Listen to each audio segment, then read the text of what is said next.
This is like the center. All right. So my name is Jesse Sosa, creative director of my own studio, Dinosaur Games. Working on our first game, Mech Knight Chronicles. You could see a lot of the titles that I worked on. I started off at Mumbo Jumbo in Dallas, worked 9 years at Terminal Reality, came down and worked at King's Owl for a year, and then just decided to start on my own, and Mech Knight Chronicles is our first game. So I'm going to be up here talking about modular characters and just basically the process that goes along with that. Back in 2011, I entered a contest at Polycount for the Mutant League character contest. This is a low poly character contest. And I ended up winning first place in that. And I'm going to basically walk you through, it's the Mutant League challenge postmortem. We had a total of 5 weeks to make a character with the specs that will be on the next slide. But I decided that one character wasn't enough, so I made 9 characters, and I did it in 2 weeks less than everyone else. So this is kind of how I went through it. So what is modular assets? Modular assets are, at least on the character side of things, it's building up a library. It's of parts that you can use and mix and match, to make different characters. This is kind of some of the stuff that I've done in the past. When I was at Terminal Reality, we were building up a parting system for our engine that worked with XML sheets, and we could go in there and say, oh, well, we have variant A, variant B, and we can decide what parts work with each variant. So up on top is from Blood Rain 2, then from Aeon Flux, and then we have something here from Ghostbusters. As you can see, it's a character with a bunch of parts on a single 512 by 512, another character, a bunch of parts, 512 by 512, and then this is also one single character, even though it's I think it's 60 some characters, but all the specs make it or fall within the constraints of a single character on a single 256 by 128. This is the crowd system that I was working on Ghostbusters as well. This one was, we were able to put up, it was all done on I think it was 2 passes, I think at the most, but we were able to put about 3,000 of these guys on screen, 3,000 to 5,000 depending on the LOD system. And they would walk up to you and walk past you and stuff and be able to navigate through the scene. So that's just my history with modular assets. So we had to look at the rules. Setting up the rules for yourself is very important. A lot of times as a character artist, you kind of have to take a step back, drop the ego, and realize that you're not going to be able to make everything look perfect. So it's pretty important to live by the rules that you're setting up. These were the rules for the character contest that I was entering. 2,500 tries max per variation, including equipment and effects. 512 by 512 texture per texture pass, and 9. And I wanted to do 9 total unique characters to form this team. Obviously, the end result for the team asset was going to be a lot more than 25,000, but any single variation was going to be 25 or roughly around there. So first off, you take a step back and you have to do some paperwork. You can't just jump in and start doing everything, or else you're going to end up redoing a lot of work.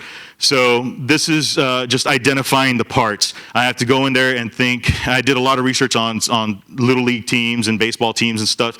So I said, okay, my characters will have a head, a torso, legs, arms, and miscellaneous accessories. So I went in there and I kind of broke it up, and just kind of using my intuition, I kind of went through and said, well, I want to have 3 faces, I want to have 4 sets of hair, I want to have a tongue, and this is just a preliminary list. I didn't really abide to this. This wasn't set in stone, but it's a good place to start because it will definitely help you build your parts here later on. First off, you have to create a proper base mesh. As you can see, I started, this is an example from my game Mech Knight Chronicles. We have a base mesh, and you should be able to take that base mesh and push it to extremes without having to go in there and retopologize. Everything is quadded out. You could take any of this into ZBrush or Mudbox and start sculpting and moving stuff around if you really need to. So here's my base mesh for my Mutant League characters. They're Little League, so I wanted to kind of give them the little kid kind of proportions. And this is just kind of like the head from the main character that I was going to make as the main picture. This is himself as, this is actually beyond the base mesh. Once I defined all the proportions, I went ahead and did the joints and stuff all ready for game. So everything's all ready to be deformed and have a rig placed in it. But you get to this part, and then you have to identify your parts on your base mesh. So this is real important with that list that I was talking about earlier. You have your head, arms, torso, legs, feet, hands, and eyes. Make sure that each part has a concentric circle going all the way around, so you can easily select parts and break them off. And so you can end up with something like this. You have your template, basically. You know that all your legs are going to fit within this geometry. Your feet are going to be here. You know exactly where your connection points are going to be, where every single part is going to meet the other part. So the next step is to UV your base mesh. That's I use Hedis UV Layout, which is an amazing piece of software, and it really cuts down the amount of time. You can go and straighten out edges and do all kinds of really neat things.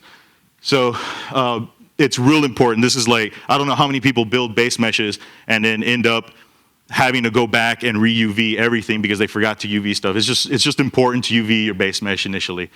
So next, you're going to want to start going back to that list that you built and actually build out your parts. This is an example from Ghostbusters. So you want to make sure your parts work across your variations. So as you can see, I have 2 different sets of collars, 2 different sets of tucks, 2 different sleeves, and they all work with a t-shirt base is what I call it.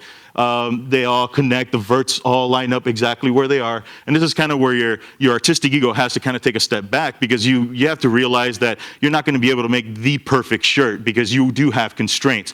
But in the end, this is going to be a lot more powerful for you in the end with game engines and running stuff in real time. Another real important thing a lot of artists don't take into consideration, make sure all your edges and all your columns and rows line up as well. So if you want your shirts to deform well with your pants, you have to make sure your verticals and horizontals all line up. So your vertices that are on top of each other will be weighed the same, deform the same at the end of it.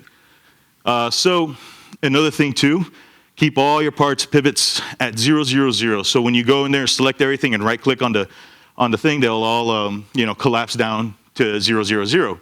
And this is just to help you out, and it's going to save you a lot of insanity of vertex snapping and stuff like that. It's just a faster way of testing your stuff. So naming convention, this is the next big one. Not a lot of artists really follow naming conventions. You want to be as descriptive as possible when it comes to your naming conventions. This is an example again from Ghostbusters. We start with the body part first, so it starts with torso. Then we have a descriptive, which is jacket, which is the basic family it lives in. And then we have another descriptive that describes it personally. And then we have the variation. So torso, jacket, sports A. Torso, jacket, sports B. That's just going to save you a lot of headaches. And if you are dealing with XML files, or your programmer will love you for this when he's writing out his spreadsheets. So this is just an example of my sports team. You can see it all snaps down. Here I am testing my parts. I make myself variations, and I'm like, okay, this all works pretty well. So next thing you do is you UV all your parts, which is pretty self-explanatory. Something most artists don't realize is that each 32-bit texture is actually 4 images, 4 black and white images. You got an image in the R, G, B, and A. So what does that mean? You have to take your character meshes, and you're going to decide what's going to be textured in color, what's going to be textured in black and white, and then you pack them accordingly. You have all the stuff textured in RGB and all the stuff textured in black and white. You bake down your lights. This is my three light process. You can ask me about this later. You assemble your team after you bake out your lights. Then you just texture your stuff. You texture all the stuff in the RGB, and you texture all the stuff that's going to be in grayscale in your A. Next is combining your textures. You take your RGB, you take your A, and you make one 32-bit texture out of it. So then you create mask images. Mask images basically will filter color into the black and white portions of your image. So this image is also made of 4 images, and it's got all the masks. You will be piping color through your shader using lerps and multiplies. And this is a close-up of the mask image for the sports numbers and stuff that they were wearing. I have my high-res art there. I have my art for my uniforms. I have my art masks, or my masks for the logos, and I have my alpha for the logos. And it's all the shader fun. It's a pretty complex shader, but basically you're taking the vertex, you're transforming each quadrant of the texture, you're stretching it out and maximizing it to make a big, you're making it twice as big or 4 times as large, I believe. You pipe the color through it, and then you just do a bunch of lerps, and eventually you get to your color. So basically it's like screen printing. If any of you have ever done screen printing, that's the basic thought behind this, and it just filters out and gives you a nice colored result there at the end. And then you can go in there and customize all your constant RGBs or do them programmatically. And that's pretty much how I got to this result. And that's how you win a polygon challenge. Pretty much. In 10 minutes or less, I suppose.